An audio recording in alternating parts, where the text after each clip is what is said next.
Y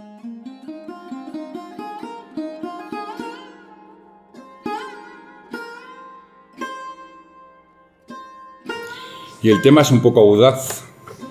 Es un tema que generalmente no se trata en Occidente. Es un tema muy específico de filosofía hindú, que quizás tenga más fama por algunos de los ideales que presenta, que fueron importantes, por ejemplo, para Gandhi y para muchos movimientos, incluso políticos, el mismo Nelson Mandela, por ejemplo, y otros. El ideal de la ahimsa, o sea, el ideal de la no violencia. Eso lo tornó más conocido y casi se convirtió incluso en una herramienta política, estos valores y otros, porque Gandhi, cuando estudió el jainismo, él quedó muy, muy sorprendido por su filosofía, por las historias, por la literatura. Piensen que el jainismo es un movimiento que tiene tantos años como el budismo o más, después hablaremos de eso, y ha desarrollado a lo largo de esos 2500 años una inmensa literatura. Y estudios de matemáticas, hubo grandes matemáticos que eran jainistas, y muchos textos de filosofía, y fue una religión, filosofía muy promovida por los reyes de la India. Tuvieron siempre el patrocinio de ellos, o por lo menos una gran parte del tiempo, hasta que llegaron los musulmanes, y eso les permitió desarrollar mucho el aspecto cultural. Entonces, y sin embargo, no es muy conocido fuera del lugar. De hecho, antes estábamos comentando con el profesor Antonio Romero, y me imagino que no vendrá ningún jainista de la línea Digambara, porque estos vienen desnudos totalmente, y lo mismo viene y no le dejamos pasar, y es un jainista de la línea Digambara. O sea que hay mucho choque cultural con ciertos elementos que en la India pues no tiene ninguna... es algo bastante común encontrarte con jainistas, sean de la línea Digambara o Svetambara, que eso ya van vestidos de blanco.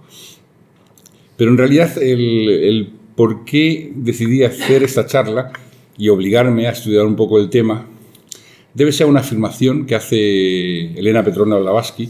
No recuerdo si es en La doctrina secreta o es en algún artículo, que ella dice que el mejor sistema filosófico presente en ninguna religión del mundo, dice, es la filosofía jainista. O sea, ella dice que el mejor sistema, repito, filosófico, es aquel que presenta la corriente jainista.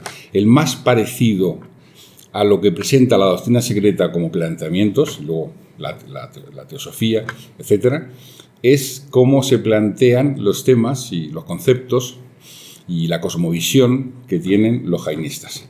Claro, eso me hizo, en algún momento, hace ya varios años, pues comenzar a leer un poco y luego un poco más. También es verdad que es un mundo aparte, o sea, es un mundo muy concreto, muy definido. El cosmos que presentan los jainistas en sus textos es una locura, debe ser muy difícil de entender. Yo no me arriesgo de ninguna manera ni a entenderlo. Voy a presentar algunas ideas básicas y ya está. El simbolismo también, debe haber un simbolismo igual que lo hay en las famosas estancias del Xi'an o en ciertos textos de escuelas muy antiguas o en el Popol Vuh. El simbolismo debe ser muy, muy profuso y muy difícil de acceder sin una enseñanza oral. Con lo cual, pues entre eso y que se desarrolló muy concretamente, no tenían finalidades de expansión, ellos nunca tuvieron ese ideal de expansión como doctrina, pues prácticamente se desarrolló en la India. Y sin embargo, pues desarrollaron toda una literatura y una filosofía muy, muy interesante. Y eso vamos a ver un poco en qué consiste esa filosofía jainista. Es más fácil que ellos sean conocidos por la parte religiosa, incluso folclórica. O sea, repito, aunque comenzó, la religión jainista surge con Mahavira. Mahavira en el fondo es el recreador, porque había ya un jainismo anterior. Y estamos hablando del siglo VI a.C. Y otro, vamos a llamar, el profeta, ellos lo llaman Tirthankara, luego explicaré este concepto, anterior a él, de su sucesión de 24 Tirthankaras, que ellos presentan en cada ciclo como salvadores del mundo. El anterior fue Parsva, Y tanto Pashva como Mahavira son personajes históricos. Ellos están en la historia. Los otros, el anterior se llama Nemi, se dice que habría sido primo de Krishna, ya no está tan fácilmente en la historia. Y luego los anteriores, piensen que a veces los anteriores son de hace 20.000, 50.000, 100.000, 1.000.000 de años, los Tirthankaras anteriores. Eso ya, cuando describe cómo era la Tierra cuando ellos recibieron la iluminación, es evidente que es muy semejante a la doctrina secreta, pero en su simbolismo, o sea, no en las afirmaciones que hace, sino que es... Y estamos hablando a veces de personajes, entre comillas, míticos, que habrían vivido muchos miles de años, con una estatura no de 30 metros, como decía la doctrina secreta, sino de varios kilómetros. O sea, es difícil saber a qué se refiere, es difícil saber si eso está encriptado de alguna manera, es difícil... Evidentemente, eso debe tener alguna verdad, sabiendo de dónde vienen esas fuentes, pero es una verdad encubierta por el mito, como sucede naturalmente con estos textos.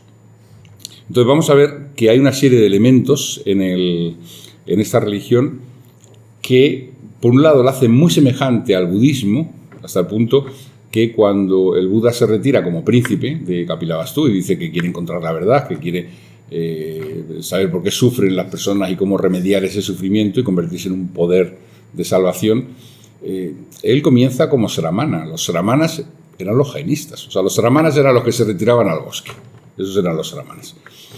Y los que se retiraban desnudos y hacían votos de los 5 famosos votos, que luego veremos, y prácticamente hacían ayunos prolongadísimos, prácticamente no retiraban nada, estaban siempre meditando, no podían defenderse si los atacaban, si los animales salvajes se aproximaban a ellos, pues, bueno, si eran santos no eran comidos, era un mecanismo de selección natural, o sea, los que eran santos no eran comidos, los que eran santos, los que no eran santos, pues serían un plato apetitoso para los tigres, porque el aura de santidad los protegería a los que ya estaban muy iluminados, como se ve en varias escenas de la vida de Mahavira.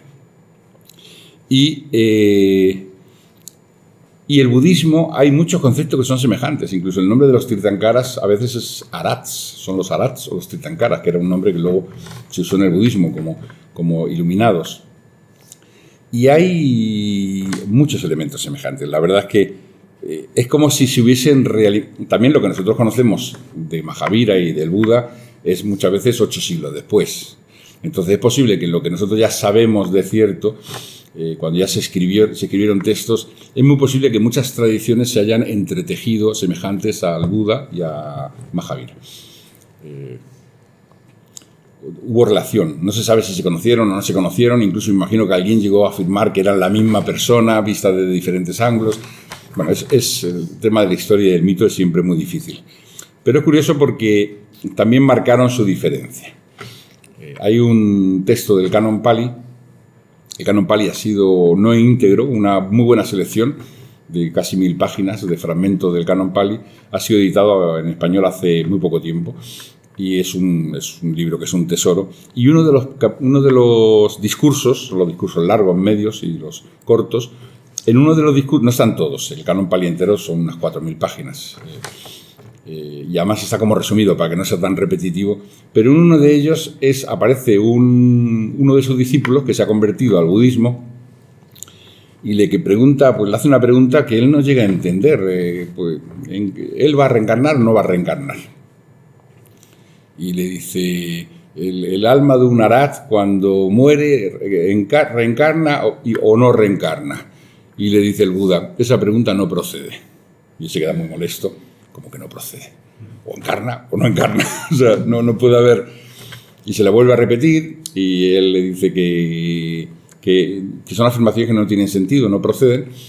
Y el otro le dice que si no le explica eso, que le va a dejar, que se vuelve al... No lo dice, pero se entiende que era jainista, que se vuelve al jainismo. Y él le dice, es lógico que no lo entiendas porque tú has sido educado en otro movimiento filosófico o en otro pensamiento, has tenido otros maestros, pero él se presenta claramente contrario a una de las piedras angulares de la filosofía jainista, que es el Anekantevada, que significa visión, que nadie tiene un saber completo de nada. O sea, siempre existen perspectivas. O sea, nadie, salvo un Arhat, que ahí entra en la esencia de algo y puede tener la visión total, absoluta de cualquier cosa, salvo el que llegó a ese estado, que es un nirvani, ¿no?, en el sentido budista, o un kevalin, lo llaman los jainistas, un liberado, o también le llaman un jina, un vencedor, o un siddha, un poderoso, aquel que despertó todos sus poderes del alma. Entonces, salvo esos, que es el último estado evolutivo del alma humana, todas las demás personas tenemos visiones parciales. Entonces, ellos, tratando de generar no violencia y ecuanimidad, siempre presentan esto y es fundamental para ellos. O sea, si no concuerdan, mira, que quizás lo estás viendo, quizás tú tienes razón, lo estás viendo desde otro ángulo. Y ellos incluyen la famosa historia que estas historias nunca se saben si son originalmente jainistas, si son budistas, si son del Panchatantra, porque aparecen en todos los sitios, aparecen en el Panchatantra, aparecen en los textos budistas, aparecen en los textos jainistas, y nunca se sabe quién fue la fuente, pero refleja muy bien la idea de que no existe solo una perspectiva de lo real. Y es la historia del elefante y los ciegos. O sea, creo que son 7 ciegos, cada uno de ellos está agarrando una parte del elefante y están intentando decir qué es, y uno dice que es una columna, la pata, otro que si es una serpiente, una anaconda, ¿no?, la trompa, otro que si es para barrer, que sería la cola, otro que si es un tonel. O sea, van diciendo diferentes partes los significados porque están ciegos. Solo aquel que ve, en este caso sería un kevalin o un siddha, te podría decir es un elefante. Todo lo demás tienen visiones parciales y no tiene sentido enemistarse por visiones parciales. Como diría el Buda, las personas normales nos apegamos a lo que tenemos y las personas cultas se apegan a sus ideas. Entonces no quieren renunciar a sus ideas por nada del mundo. Y para enfrentar la sabiduría muchas veces hay que desnudarse completamente y eso pues, es difícil. Y esta idea de no una perspectiva, que lo que significa anekantevada, no una perspectiva única, es la base de la filosofía jainista. Y el Buda, en este encuentro con este discípulo, le dice: lo que estoy presentando no tiene perspectivas, es así. Claro, el discípulo se tuvo que quedar. Si has venido a mí para que te enseñe, puedes irte si quieres, pero lo que te estoy diciendo, le está aplicando Noble Octuple Sendeo, dice: no tiene perspectivas, es así de forma total. Entonces se queda así, muy perturbado, pero al final le pone una metáfora y acepta la metáfora y entiende dónde estaba su error y sigue como discípulo del Buda. Esta historia de Canon Pali, que no sabemos cuándo fue escrita, porque el primer Canon Pali escrito debe ser del 2 o del 3 después de Cristo, el que conservamos, está indicando claramente que había diferencias y que cuando el Buda llega, por lo menos lo que aparece en el Canon Pali, insisto, que ya habían pasado cuando fue escrito, muchos siglos del que conservamos, el Tripitaka el primero que conservamos, que no era el único, era el primero que conservamos. Entonces ya pasaron 5 más 3, 8 siglos, entonces en 8 siglos quizás se reescribieron para definir cuáles eran, digamos, los perfiles de la escuela, en qué hacíamos, en qué consistíamos, los budistas, para diferenciarnos de otras escuelas. Y hay muchos textos donde marcan la diferencia. O sea, los budistas no somos jainistas, y los jainistas pues lo harían después. ¿Cómo sería en el origen? No lo sabemos.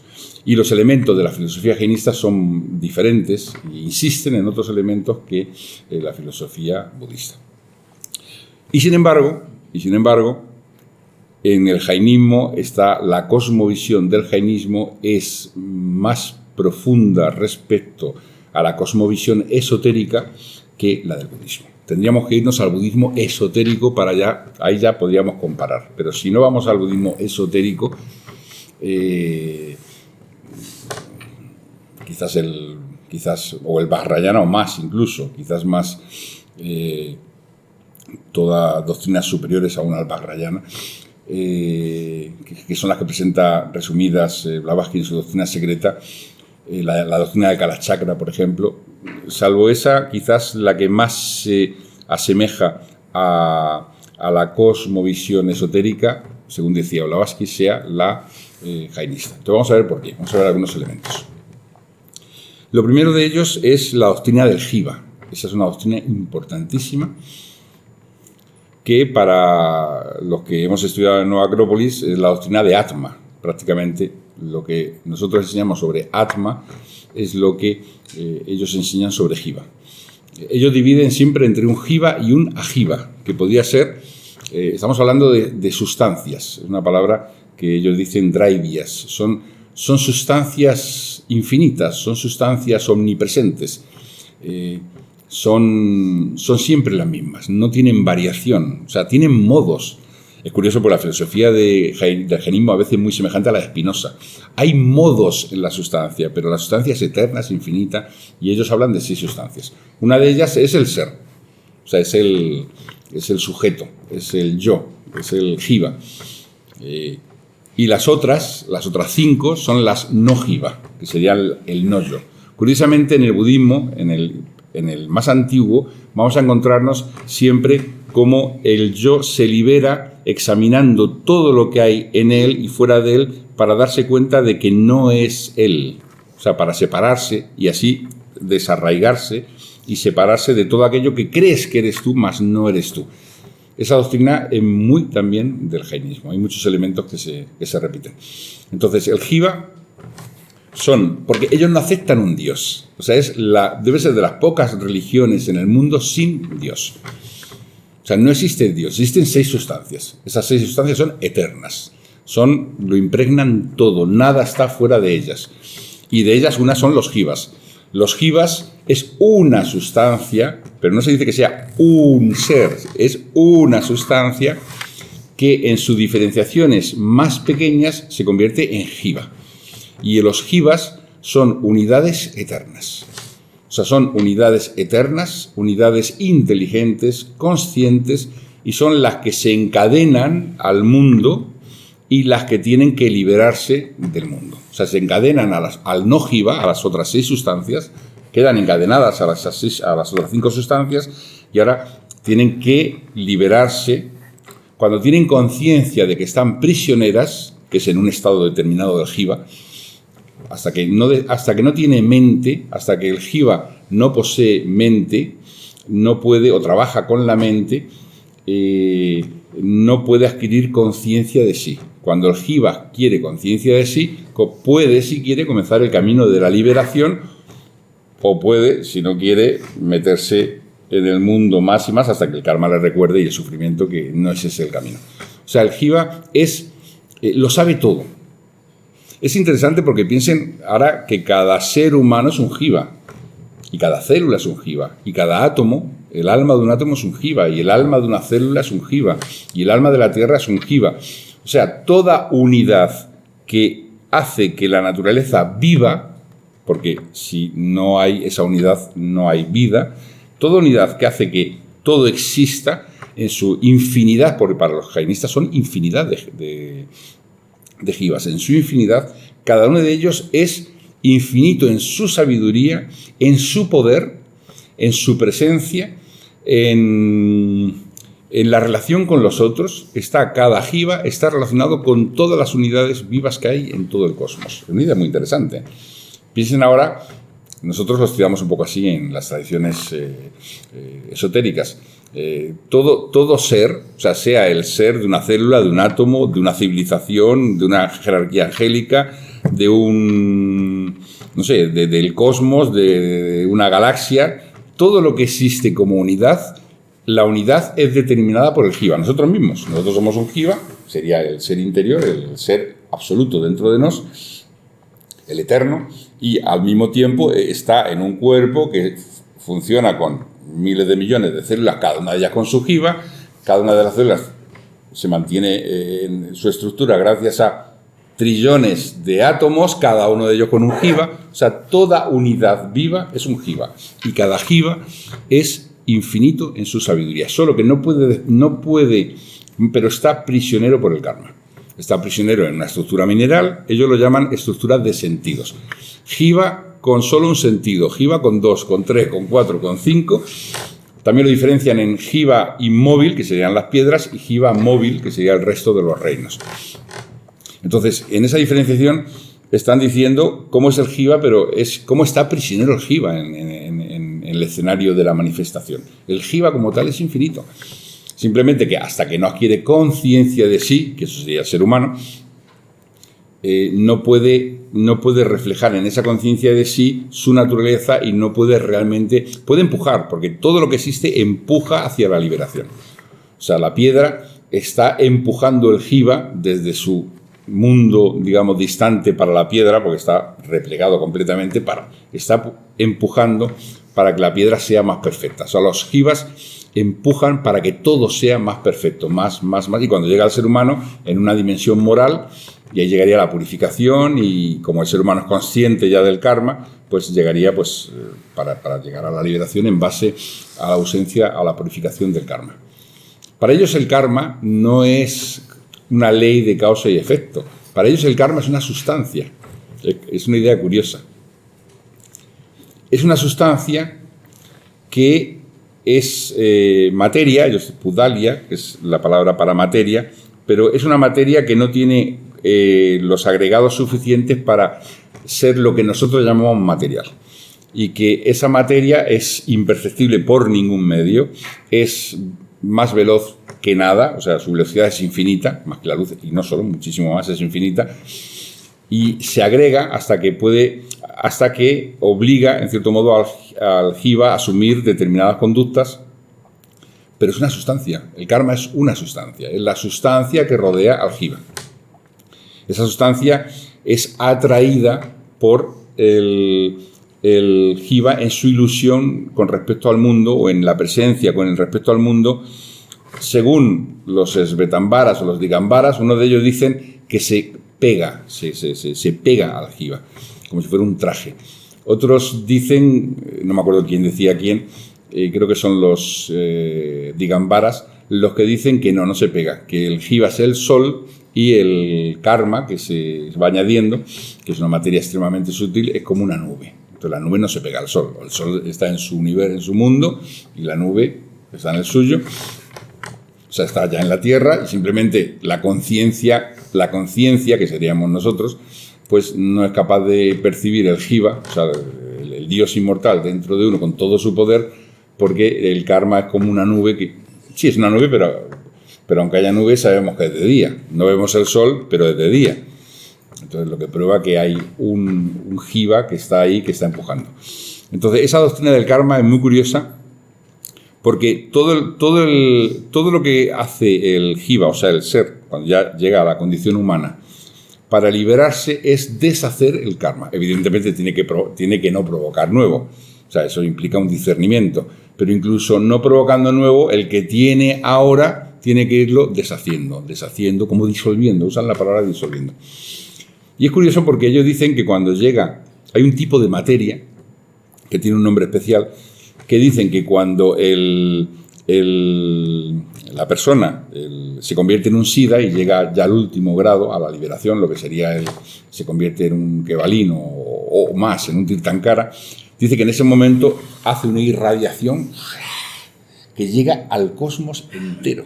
O sea, en el momento de traspasar, en el momento que el jiva es liberado ya definitivamente, sin posibilidad de retorno, se produce una onda como de luz de velocidad infinita que ayuda a disolver el karma de todos los jivas presentes en todo el universo. Yo no sé si es en relación directa a la distancia que tiene o no, pero llega a todo el universo. O sea, todo el universo llega a tener conciencia, conciencia no, su jiva llega a sentir que un hermano se liberó. Es una idea muy interesante. Un jiva hermano se liberó. Esto aparece también en los textos budistas, fragmentos bellísimos de cuando llega al nirvana, conquista el nirvana, pues el iniciado, como toda la naturaleza repite como un eco, llegó, lo consiguió, o sea, todo, pero aquí en el jainismo no es la naturaleza de la Tierra, es el cosmos entero, como si fuera una campana, ¡bam! Y eso vibró y lo abarca todo. Los jivas son responsables unos de otros. Eso es una idea también muy interesante dentro de la filosofía jainista. pero no hay más ayuda. O sea, en esta filosofía, y si queremos religión, porque también es religión, no hay un Dios que ayude. No, tú te ayudas a ti mismo porque tú eres Dios. O sea, en ti está la semilla que conforma la sustancia, que es la unidad del ser que existe en todo el cosmos, pero que se manifiesta en cada uno como una unidad para cada uno, y cada uno pues tiene que hacer sus esfuerzos, y el camino está siempre en base a la experiencia y al mérito, no hay, pero en cierto modo todos forman una red, o sea, hay una red de jivas que entrelaza toda la existencia, que ellos dicen que son infinitos jivas, y en esa red cualquier avance de cualquier jiva, por poco que sea, afecta a toda la red y ayuda a toda la red, porque le ayuda a liberarse, aunque liberarse sea después, y mejorarse o perfeccionarse sea después resultado de cada uno. Eso es una idea muy interesante, la filosofía jainista. Y la no violencia, la ahimsa, y la búsqueda de la ecuanimidad. Ellos dicen que la religión del jainismo es ecuanimidad. Si hay una palabra que define el jainismo, no es ahimsa es un ideal. La sustancia misma de esta filosofía de religión es la ecuanimidad, es la conquista de la ecuanimidad. Porque solo con esa ecuanimidad es cuando el discernimiento o el alma humana no está atada y comienza a desprenderse y a desprenderse y a desprenderse para llegar a no temer a la muerte, o por lo menos no ver a la muerte como enemiga, ¿no? Verla pues como muerte, y si ya que sea ya pues muy especial, que la llegue a ver como amiga. Hay una historia jainista sobre esto, ellos hacen muchos cuentos, tienen muchos cuentos. Insisto que los cuentos muchísimo, porque ellos usan su literatura usa mucho la historia como elemento ejemplificador, y muchas veces son fábulas, y una de ellas, que aparece en el Panchatantra, en las historias budistas, y nunca se sabe cuál es el original, porque cuál es el original, es la famosa historia de una persona que, huyendo de unos bandidos, de unos bandoleros, se entra en un bosque, y en el bosque encuentra un elefante, y el elefante le persigue. O sea, que es todo dramático, y él desesperado huye y se sube a un árbol, y el elefante muy poderoso empieza a dar al árbol y a agitarlo, y él se siente inseguro, entonces se va a una rama y ve que incluso el árbol va a caer derribado, y ve un pozo, y dice, bueno, pues por una de las ramas desciende al pozo, y en esto que llegan unos monos enfurecidos que le comienzan a tirar piedras estando en el pozo. Y qué más, y aparece un ratón blanco y un ratón negro que están mordisqueando la ramita de la cual está suspendido en el pozo, y resulta que en el pozo debajo hay una serpiente que se lo va a comer, y a las 4 esquinas del pozo hay otras 4 serpientes que están esperando que caiga, y en esto que hay una colmena encima de su cabeza, y el movimiento del elefante pues hace que se salgan todas las abejas y comienzan a picarle. Y vamos, una alegría, ¿no? Y dice que en ese momento de la colmena cae una gotita de miel sobre la lengua, la saborea y dice, qué bello es vivir. O sea, le da igual el elefante, le da igual el pozo, la serpiente que le vaya a devorar el árbol. Dice, qué bello es vivir. Atención, porque esto... Una de las causas de por qué cuando se vuela en un avión te den ciertas cositas es para que estés entretenido. O sea, una de las causas es para, si tienes hambre te dan. Pero a veces te dan un caramelo, cosas minúsculas. Y parece ser que en psicología se enseña que cuanto más entretenidos están los que vuelan en los aviones, menos van a pensar en las turbulencias cuando haya turbulencias. ¿Es así? Entonces, la traducción de esta fábula es que es la muerte siempre presente. O sea, la muerte persigue a la persona, y la persona huye y huye y huye. El ratón blanco y el negro representan los días y las noches, o sea, representan el tiempo, ¿no? Y bueno, pues faltaba algo importante. Era el único elemento de salvación que aparece en las fábulas jainistas, pero que no aparece generalmente en las otras. En las fábulas jainistas aparece también un vimana, donde aparecen ángeles o devas, poderes celestiales, que están diciendo, ven con nosotros, ven con nosotros. Y otro dice que de ir con ellos, nada, que la mielecita que se está tomando está muy rica, y mientras tenga miel que tomar, le importa el pozo, la serpiente, el elefante, en fin. como la vida misma. Eso es exactamente así. Esa es una... Entonces yo le da mucha importancia al irse liberando de todo. El ahimsa es un ideal que los llevan hasta... Ellos tienen unas reglas para los monjes y unas reglas para los seglares, que son las mismas, simplemente son 5 votos, solo que los monjes los llevan, si son buenos monjes, los llevarían a rajatabla. Y hasta un punto increíble. Por ejemplo, ellos no pueden comer, solo pueden comer frutas y creo que no sé qué más, pero, o sea, serían veganos, pero veganos y estrictos. Y teóricamente la fruta que comen no puede haber sido cogida del suelo que ha caído, ni puede ser arrancada del árbol. Increíble. Se quedarán así, esperando que caiga. Cuando está madura, dice, me quedo 2 días hasta que se suelte. Es increíble, pero así lo cuentan. No, porque no pueden generarle violencia al árbol, ni pueden generarle violencia a los gusanitos que ya estaban ahí esperando para comérsela, o a la tierra que la va a devorar, en cierto modo, la fruta. Entonces tiene que ser en ese intervalo que ya se deja caer. Y como ellos son especialistas en larguísimos ayunos, porque lo tienen ya como religión, piensen que las religiones, cuando pasan muchos miles de años, o 1000 años, o 1500, a veces menos, se van afianzando en determinados elementos en los que se afirman, ¿no?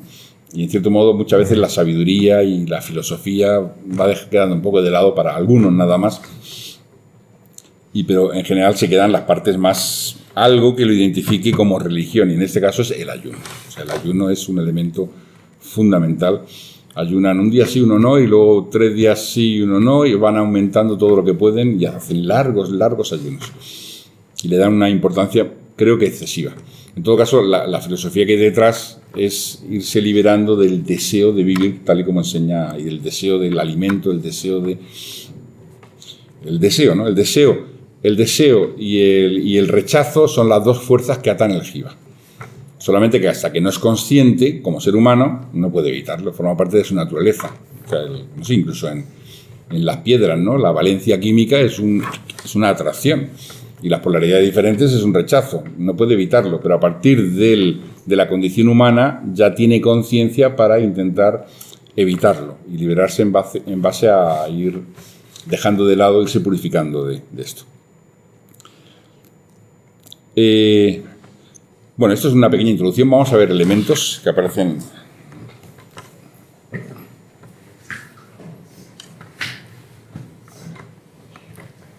Su cosmovisión es muy compleja. Esto es el Jambudvipa, la Tierra, el continente Tierra, rodeado de esferas de agua, de tierra, de diferentes esferas, y con el cosmos en diferentes planos de conciencia donde habitan los diferentes seres. Esto es una recreación muy bella que existe. Ahora vamos a ver una que sea más de diagrama. Bueno, luego después. Esta es una representación escultórica de la ahimsa, porque el león y el buey beben de la misma agua, sacian su sed, alimentan a sus crías y no se enfrentan. Esto como un poco en el libro de la selva, ¿no? Cuando los animales están desesperados por beber, pues llegan a compartir el agua para beber que hay, bueno, no sé si es un metafórico, ¿no?, que hay en la selva, y luego ya se van a comer unos a otros, pero después... pero van a beber. Entonces, en el acto de beber es tan necesario, pues ahí se respeta la no violencia. Ese es Mahavira, es una representación de Mahavira. Los tirthankaras son literalmente aquellos que vadearon el río o que vadearon la corriente. Metáfora muy semejante al budismo. Llegar a otra orilla aparece en el jainismo. En este caso es más vadear. A veces se traduce como construir un puente y pasar de una orilla a la otra. O sea, atravesar la existencia con todo su sufrimiento. Y aquellos que consiguieron crear un puente o vadear el río y guiar a todos los otros almas, seres humanos que son los conscientes, para poder también vadear esa corriente por donde ellos fueron. Son una especie como de avatares. Los tirthankaras son avatares, exactamente el mismo significado. Pero hay una diferencia, y es que ellos se quedan ellos no pueden intervenir después de la muerte, ya no intervienen, y de hecho no solo después, antes incluso, porque cuando hacen el voto de renuncia, renuncian. El otro día estaba viendo un documental de en la India aún hay muchas jovencitas que hacen el voto de monjas jainistas, y la verdad que es increíble, porque se tienen que casar, o sea, hacen una ceremonia de matrimonio con todo el ritual, el cortejo, el carro triunfal, el acompañamiento de los familiares, vestida como matrimonio, o sea, para casarse, y es que va a hacer los votos. Y en esa caminata, en ese cortejo, se despide, aún hoy, se despide el que entra como monje jainista, se despide de todos los familiares y de todo el mundo y de todos los conocidos, ya no existe para ellos, no puede existir para ellos, desapareció. O sea, la idea que está subyacente es que aquel que entra y hace los 5 votos a nivel de monje, que generalmente lo hace la gente ya con más edades, dejan la vida mundana a los 40, a los 50 y hacen los votos ya como monjes, pero es interesante porque ahí aparece el padre que se está despidiendo de ella y para él es un lujo que se convierta en una monja jainista, y luego hacen una ceremonia donde le arrancan los cabellos uno a uno en mechones, es como la renuncia, y que dice, Dios santo, el sufrimiento que tiene que estar pasando físico de dolor, y está la jovencita ahí, está en éxtasis. Es algo que es muy increíble. O sea, esa renuncia al mundo es propio, y en los Tirthankaras en un momento determinado renuncian. El propio Mahavira, por ejemplo, él era príncipe y dijo que quería renunciar cuando era muy joven, y la madre le dijo, no, por favor, no renuncies ahora, pues si renuncias y te vas al bosque a meditar, no vamos a morir de tristeza, y bueno, pues él, para no generar violencia, pues la idea es no generar violencia a nadie, para no generar violencia, dice, bueno, entonces me quedaré hasta que vosotros lo decidáis o hasta que muráis. Entonces, bueno, ahí muere el rey, muere la reina, y ya dice, le dice al hermano que era rey, ahora ya me voy al bosque, y dice el hermano, por favor no te vayas, porque mi vida sería tan triste si tú te vas y tal. Entonces, bueno, dame por lo menos 5 años, y se queda 5 años más, y después de, no sé si son 5 más, y luego se retira al bosque y ya comienza se desnuda completamente, y se retira al bosque a hacer sus meditaciones, y bueno, la gente en el bosque le tira piedra, le maldice, le pisotea, y él no está en el mundo, o sea, está ya en su esfera de irse liberando de todo.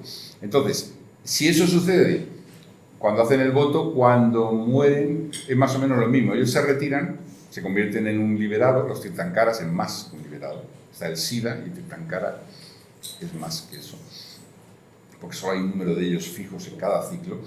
Entonces se convierte y queda en el plano superior del alma de la tierra, o sea, nosotros en nuestro lenguaje lo diríamos como Manasatma, quizás, o sea, en el plano superior, quedan como liberados, y como liberados ejercen una influencia benefactora, pero no pueden preocuparse de los asuntos humanos. O sea, de hecho, desde que entran en el camino de la renuncia, no deberían preocuparse de asuntos mundanos. Hay una historia que se cuenta de un sabio que estaba en el camino de la liberación, y le dice, y pasa un monje y se encuentra con él y charlan, y se da cuenta que por el aura que tenía ya era irradiante, estaba en la perfección. Luego se encuentra con Mahavira y le pregunta, ¿en qué estado? ¿Él ya se va a liberar en esta vida, este personaje? Y le dice Mahavira que sí, que se va a liberar, pero que le quedan unos últimos retoques. Y en esto, que era un príncipe que había abandonado todo, de repente le traen la noticia de que han invadido su reino, de que iban a violar a Antigua no sé cuánto, que sus hijos se han hecho prisioneros. Y claro, le viene toda su sangre real para decir, voy a rebelarme contra esto, voy a ejercer justicia, voy a reunir un ejército. Y en ese mismo momento se da cuenta y dice, yo no puedo hacer eso, yo renuncié. O sea, mi renuncia fue total, y aunque se irrita muchísimo, pero luego se da cuenta y dice, no, eso ya no puedo intervenir. Ese no poder intervenir es muy propio del jainismo. no puede intervenir de esa manera, porque luego los que ayudan a más gente y los hospitales, los genistas son famosos por los hospitales y los hospitales de animales, pero desde hace bastantes siglos. Ya Blavatsky describe cómo funcionaban los hospitales de animales en la India y eran siempre regidos por genistas, pero animales, cualquier animal, no solo mamíferos, insectos, o sea, cualquier animal que está sufriendo porque, no sé, le perdió una patita a un insecto, una mantis religiosa o lo que sea, y van ellos y lo calman y lo serenan y hacen lo que pueden para hacer la vida menos dolorosa. Es quizás la religión más ecológica que exista, aunque insisto que ya pasaron 2500 años y quizás perdieron bastante de su esencia de sabiduría, pero a nivel de conducta, la más ecológica que existe sin duda es la religión jainista, porque es ofensa mínima a la tierra, al agua, al aire, a los otros, o sea, es no contaminar, casi como los parsis, ¿no? No contaminar. Bien, pues volvemos para atrás. Cada Tirthankara tiene un símbolo asociado, tiene un animal emblemático asociado y algunos signos además. Son parecidos a los budas, están a ver que son semejantes en bastante a los budas. Pero Mahavira es representado por la esvástica, pero la esvástica es un símbolo jainista en general. Mahavira es el fundador del jainismo histórico. Pero la esvástica de Mahavira, fijaros que tiene 4 puntos, como el símbolo de la religión, que es una esvástica con 4 puntos, pero tiene los brazos curvados así. Ese es el símbolo de Mahavira. La esvástica con los brazos curvados de esa manera, y luego el león dorado y a sus pies, bajo sus pies. A veces la única forma de identificar a los Tirthankaras en su iconografía es conocer los animales simbólicos y los colores. Cada uno de ellos tiene un color, algunos son dorados, otros son azules, además eso es preceptivo, no se puede mudar. Y luego en este caso Mahavira además tiene como señal, una señal que a veces en algunos se llama la señal de Vishnu en la India, y que aparece también en el jainismo, pero en este caso aparece con la forma como de una flor que se abre en rombo, de forma romboidal, que es la que aparece en el pecho. Ese es el símbolo de la religión jainista. En realidad eso fue adoptado en 1975, fijaros, que fue hace muy poco tiempo. Porque ya las diferentes escuelas jainistas pues había divergencia y pues tuvieron que hacer una concordancia y pues les costaría y al final lo consiguieron. Pero en general el símbolo básico del jainismo, no del 1975, sino de siempre, es la esvástica con 4 puntos, sin brazos curvados. Brazos curvados es solo para Mahavira. Luego se usa el símbolo de la cosmovisión, que es una especie se te dice que parece una persona con los brazos así puestos en jarra. Una mujer parece que está con los brazos en jarra. Y tiene muchos significados. Este es el que dicen. Evidentemente, como los símbolos tienen significados muy diferentes y con muchísimas profundidades diferentes. Una que le dan los jainistas actuales es los diferentes tipos de seres. Los que habitan en el cielo, esos son los diferentes puntos. Los que habitan como humanos, los que habitan como animales y los que habitan en el infierno. En realidad, generalmente se asocia los 4 puntos con los seres que están sometidos al karma. Es como si la esvástica fuese el símbolo de la voluntad que gobierna el mundo y somete a todo al karma. O el propio Hina, ¿no? que está sometido y somete con sus acciones al karma y hace que el karma actúe sobre él en la esvástica. Y se habla también de los 4 destinos del mundo mundano y los 3 puntos que están por encima son la recta fe, el recto conocimiento, la recta conducta. Luego aparece una especie como de luna, que ahí no está dibujada claramente, una luna, que sería aquello que separa las almas, que sería la gran sabiduría, lo que separa las almas liberadas de las que no. Y en ese punto, que sería una especie como de nirvana, en el sentido budista, en ese punto es donde moran las almas liberadas.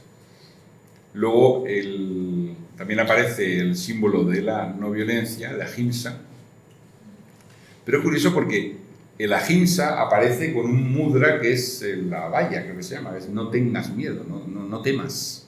O sea que esa no violencia no es un símbolo de ninguna manera de debilidad, es un símbolo de infinita fortaleza. Esa capacidad de fortaleza del alma, ese ser fuerte, fuerte, fuerte como el diamante, es el que permite no ser nada violento, porque toda violencia es una forma de debilidad en el fondo.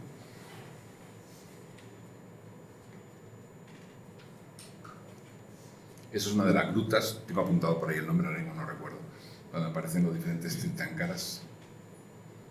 Vean que parecen budas, incluso con las orejas así largas, así, hay estilos budistas muy semejantes. La diferencia es que aparecen desnudo, desnudo, desnudo. O sea, generalmente en las representaciones eso es determinante. Y luego los símbolos auspiciosos del jainismo no son los mismos que los símbolos auspiciosos del budismo. Algunos son semejantes y también se puede fácilmente determinar si es jainista o budista por eso. Esa es la cosmovisión, que ahora vamos a ver el detalle, en un edificio, en un templo gigantesco que hicieron hace pocos años, con la misma cosmovisión, el esquema del cosmos que presenta el jainismo. Esto es un cómic. Hay un personaje en la India que hizo por lo menos 200 cómics, se pasó toda la vida pintando, muy bonitos, en los años 60.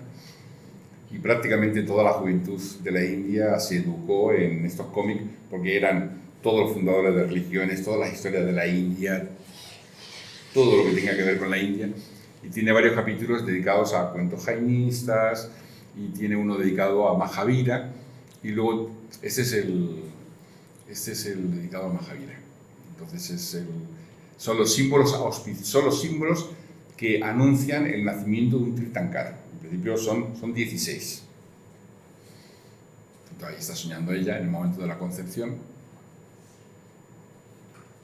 Esos son el elefante, que generalmente se dice que es el elefante de Indra, con las patas blancas, y que es el símbolo de la estabilidad, del poder bondadoso sobre el mundo. El buey como símbolo de la expansión de la... Esa es la versión actual, son símbolos. Seguro que hace 2000 años, si hablaran de ello, el mismo Mahavira quizás daría otro significado o no daría significado, luego cada uno lo interprete como pueda. El león, generalmente asociado al poderío, a la regencia. El estanque de lotos está después. Las dos guirnaldas, me salto ese que no lo veo muy bien. El sol, que es el poderío de la radiación del alma de un jiva liberado. La luna, posible representación de la sabiduría. Los dos peces, que lo interpretan como caballerosidad en las versiones actuales, quizás sea abundancia. En el budismo los dos peces así representan abundancia.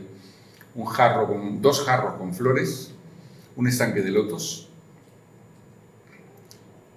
Piensen que son símbolos, todos ellos muy poderosos de siempre. Quizás el simbolismo universal siga siendo válido para el jainismo, con todo lo que significa el loto, los discursos del Buda diciendo que todos los seres humanos son como lotos que están creciendo en el lago y tienen que irse subiendo hasta el sol, etcétera, etcétera. El mar como símbolo de la omnisciencia o de la plenitud completa. El trono, se dice que un trono de oro con rubíes y diamantes, que representaría la realeza de un jina. Un jina todos los Tirthankaras son jinas. La palabra jina significa héroe, vencedor.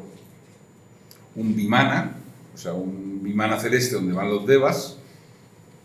Un palacio, que es donde morarían las almas puras. Quizás sea semejante a estos palacios o catedrales que aparecen, por ejemplo, en los parteluces de algunas catedrales aparece Nuestra Señora o el Santo, aparece con una catedral sobre la cabeza. Y se dice que esa catedral representa una maqueta, pero no una maqueta, sería la semilla ideal de esa catedral que se hizo sobre la tierra, la catedral en el plano mental. Quizás represente lo mismo. Piedras preciosas, que son todos los poderes conquistados del alma, y un fuego que no da humo, que es el último. Ese fuego representaría pues, la propia sabiduría de los Tirthankaras, que ilumina el mundo y lo hace entrar en combustión, pero sin violencia, sin provocar humo. Son las visiones que anuncian a un Tirthankara. ¿Y esta otra? Pues aparece una especie como de trono con 2 elefantes y delante de los lotos, pero no la recuerdo bien.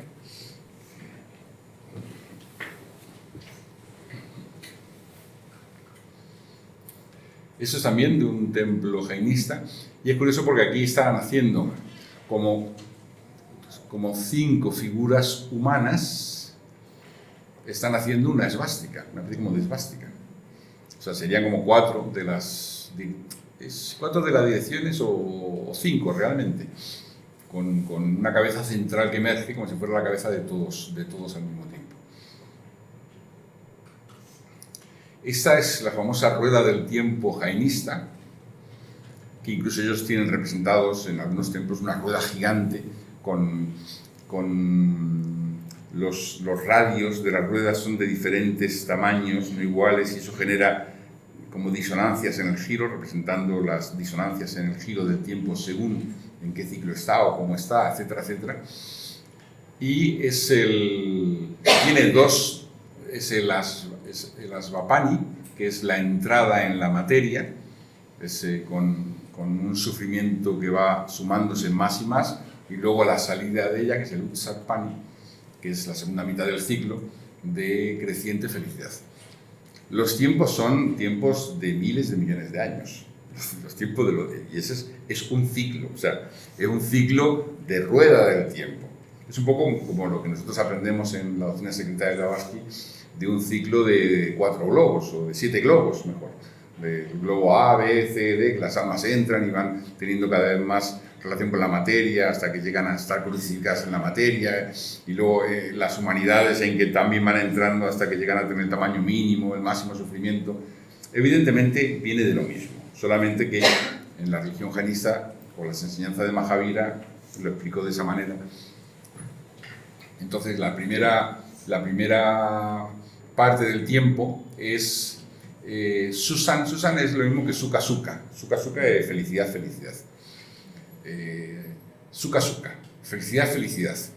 No existe el sufrimiento, es pura felicidad, inmensa felicidad. Las personas son gigantescas, miden cientos de kilómetros de altura. Bueno, un simbolismo que habría que ver cómo los jainistas actuales, claro, dicen que es simbólico y que muchas veces no entienden el significado, por lo que sean más honestos, porque ¿quién explica esto realmente? Y luego estarán aquellos que piensan que era auténtico, que era real, que éramos así. Luego la segunda es felicidad, Susan o Sukha. La tercera es Sukha, pero ya entra el sufrimiento, que es Dukkha. Ahí ya vean que el tiempo se va acortando, porque en la medida que entra en la relación con la materia, o se cae en la materia, se cae en lo profundo, el tiempo se acelera. El tiempo se acelera porque no hay paz, hay esa experiencia dolorosa, pues en un tiempo rápido, ¿no? Hasta que se llega a un caos completo, y de ese caos, que sería el equivalente al Kali Yuga hindú, se emerge otra vez lentamente. El siguiente es, ahora prevalece Dukkha sobre Sukha, vean, antes era Sukha Dukkha y ahora es Dukkha Sukha. Ahora prevalece el sufrimiento sobre la felicidad, y la final, que ya comenzó hace bastante tiempo, hace miles de años, es Dukkha. No sé, Dukkha no es la final, es Dukkha Dukkha, desastre completo. O sea, dolor, infelicidad. La vida se encarna y desde que se comienza hasta que se termina es una sucesión de infelicidades. Y luego sigue, ese es el descenso. El siguiente punto es si repite el mismo, o sea, la subida repite otra vez el mismo, otra vez Dukkha Dukkha, otra vez Dukkha solo, otra vez Dukkha pero ya con un cierto elemento de felicidad, el tiempo se va abriendo, se va expandiendo, es más luminoso. Luego Sukha Dukkha, o sea, ahora prevalece la felicidad, ahora es felicidad, no hay ya sombra de sufrimiento, y finalmente felicidad, es el fin de un ciclo. Esa es la rueda del tiempo. Ellos trabajan con potencias de 10 enormes. O sea, de hecho, los matemáticos jainistas, a diferencia de los hindúes, son los primeros que trabajaron con números como 10 elevado a 137, 135, con nombre y atributos. es el incontable, el infinito. Ellos hacen cálculos matemáticos muy curiosos. Incluso una de las preguntas que se hacían los matemáticos, porque los cálculos matemáticos tenían que ver con cuestiones metafísicas generalmente.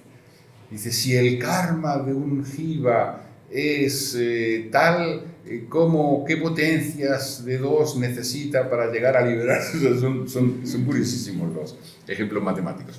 Y una de las preguntas que hacen es ¿cuál es el número de almas encarnadas en la Tierra, de almas humanas encarnadas en la Tierra? Porque aunque el número de jivas sea infinito, el número de jivas que entran como seres humanos en la Tierra no es infinito, es un número fijo. Es una idea muy interesante. No lo dice.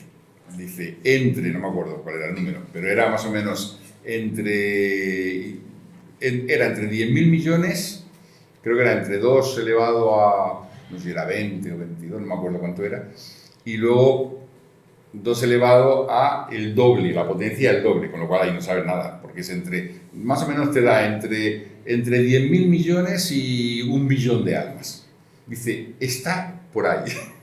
Elige cuál es. Porque claro, eso posiblemente, como lo decía el fundador de Nueva Acrópolis, en las escuelas de misterios y en la más alta iniciación se sabe ese número.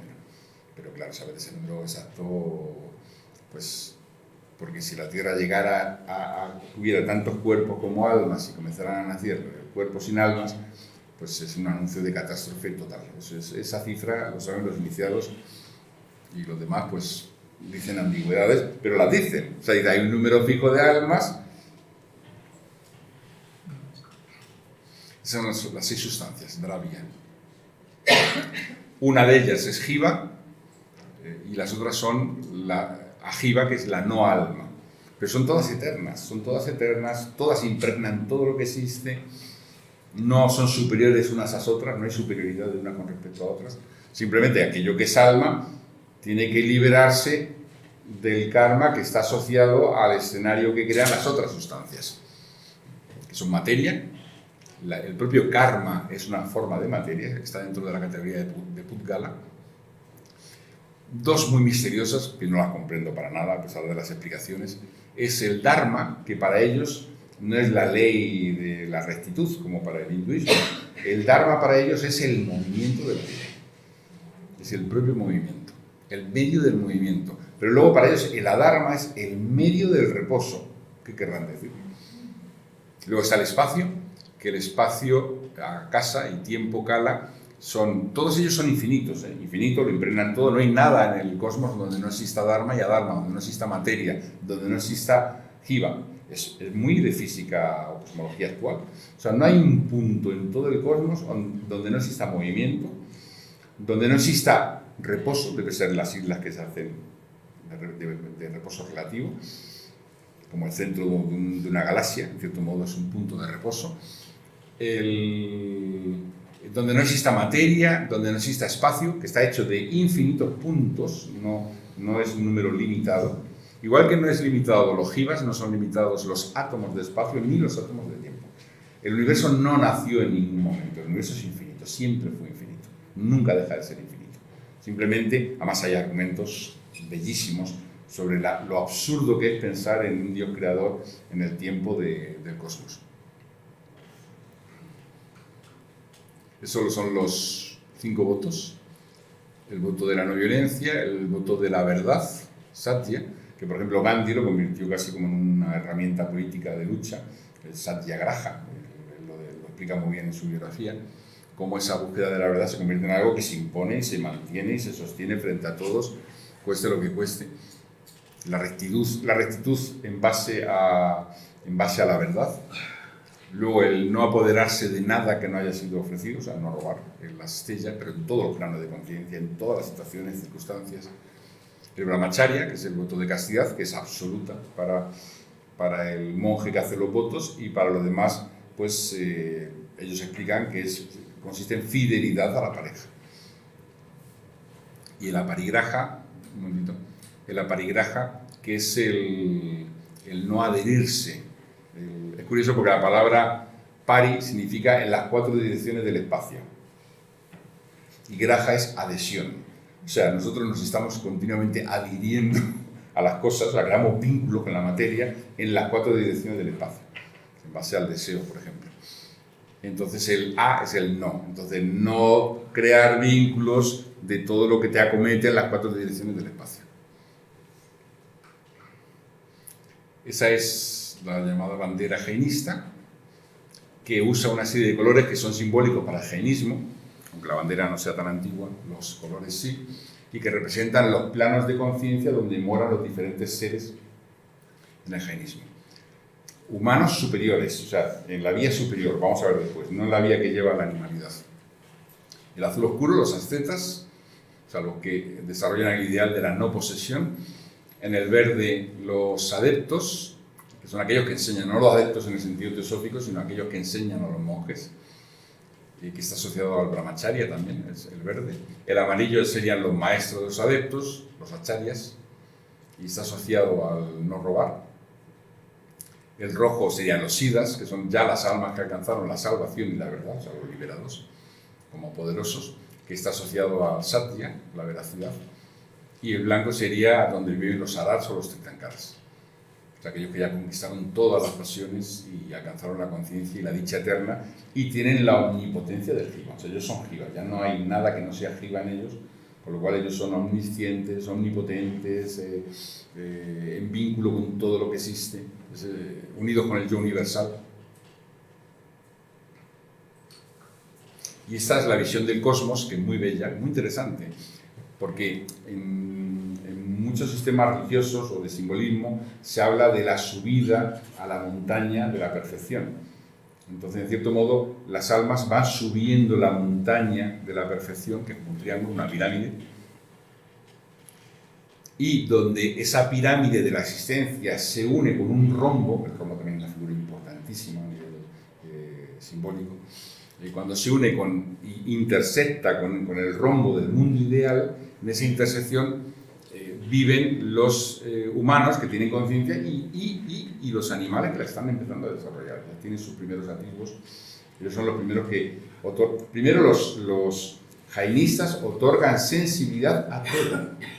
O sea, todo es sensible, porque en todo hay un jiva, todo debe ser respetado, ese es el ideal de la ahimsa. Entonces, en esa especie como de cúpula donde intersectan, ahí comienza la senda de la liberación para los humanos conscientes que quieren emprender esa liberación del karma. Y ahí, en ese mundo celestial que está empujando de las almas para arriba, estarían pues todos los semidioses y todos los seres celestiales, el Devaloka. Y por último, en el Siddha Sila, sería donde viven las almas liberadas. Eso es lo que veíamos, el edificio que veíamos antes, que querían representar esa visión del cosmos. Esos son los nombres de las diferentes partes del tiempo. Y vean, Susama o Sukha, o sea, felicidad, o sea, los 6 que vimos. Y ahí dice, pues, lo que vivía las personas, lo que duraba ese ciclo de tiempo. Por ejemplo, el Dukkha, el final, el oscuro dura 20.000 años. Pero luego te vas al felicidad, dolor, felicidad, y dura millones de años. Eso debe ser simbólico y sin saber la clave. Pero sí se habla también del tamaño de la gente en los textos, claro, es simbólico, pero en los textos se habla de que cuando lleguemos al Dukkha, las personas serán así de pequeñas, serán infames y pequeñas, así.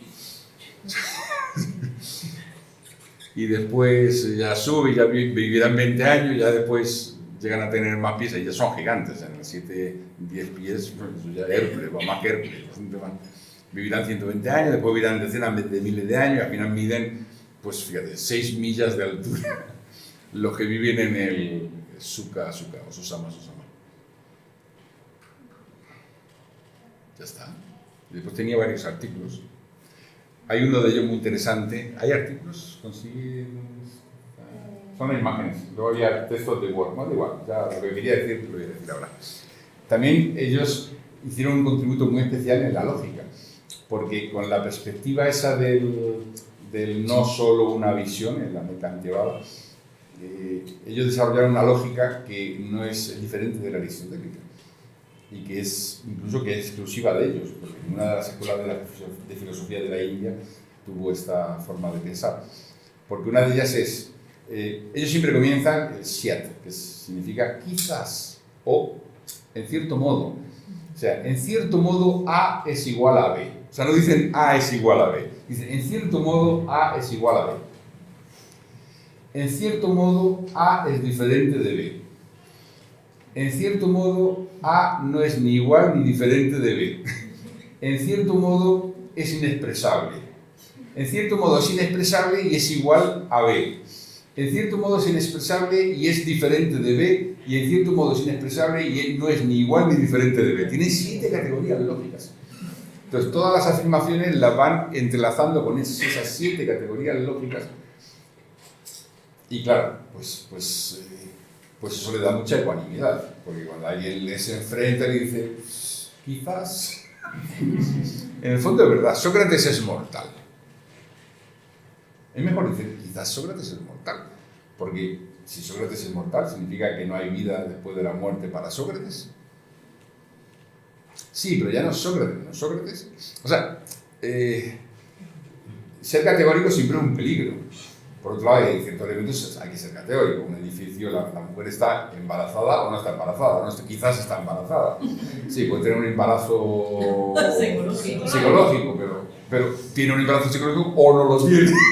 O sea, en ciertos asuntos, pues llueve o no llueve, sí, está la lluvia suspendida en el aire. El edificio está diseñado bien o no está mal diseñado o está bien diseñado. O sea, ¿se va a caer o no se va a caer? Si pone un edificio así, ¡blam!, se cae. Entonces, aplicar eso mal llevaría a gravísimos errores, pero bien aplicado es una forma muy ecuánime de enfrentar la vida. En definitiva, los jainistas y su filosofía nos presentan una forma de vivir muy ecuánime. La ecuanimidad es la clave de su conducta y en tiempos tan agitados como los que vivimos, que nos enfrentamos todos a todos y que no nos arrancamos los ojos cuando piensan de forma diferente por cortesía, esa visión ecuánime y ese aceptar la visión de los otros e intentar comprender la visión de los otros, como decía Sirran, tú no puedes hablar con otra persona si no intentas comprender su punto de vista. O sea, por lo menos tienes que intentarlo. Otra cosa es que lo consigas o no lo consigas. Otra cosa es que aceptes o no aceptes, pero por lo menos tienes que intentarlo. Y en eso la filosofía jainista ha sido verdaderamente reina y quizás un buen motivo para charlar de ella esta sesión que hemos dedicado a la filosofía. Muchas gracias.